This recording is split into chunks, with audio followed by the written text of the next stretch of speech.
লুচি দিয়ে চিকেন চাপ, তাহলে তো কথাই নেই। আর যদি সেটা হয় কালুর কাবাব, মিরপুরের সবথেকে ফেমাস কালুর কাবাব এবং শওকত কাবাব, এটা আপনারা সবাই জানেন।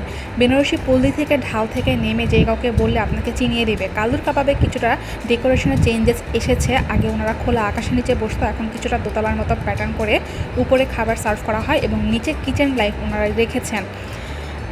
বেসিক্যালি বিহারিরা এরকম খোলামেলা বা খাবারের আইটেমগুলো এরকমই করে থাকে, বাট আপনি খাবারের টেস্টটা খুব ভালো পাবেন।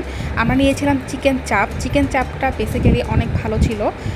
এটা আসলে যত মেরিনেশন বা আপনি যতক্ষণ রেখে দেবেন টেস্টটা তত ডিপেন্ড করে, এবং লুচি দিয়ে খেতে আসলে অসাধারণ। চিকেন চাপটা সাইজ অনুযায়ী এবং প্রাইস অনুযায়ী আমি বলবো ভালো, বাট এদের মাংসের পরিমাণটা বডিতে খুবই কম ছিল, কারণ এটা ওনারা বলেছিলেন যে কর্ক মুরগি দিয়ে করলে টেস্টটা আসে, আর ব্রয়লার দিয়ে নাকি করলে এরকমটা আসে না। তো আমি এপিট ওপিট করে দেখেছিলাম যে কোয়ান্টিটি খুবই কম, বাট টেস্ট আপনি এটাকে অন্য কোনো কিছুর সাথে বিট করতে পারবেন না।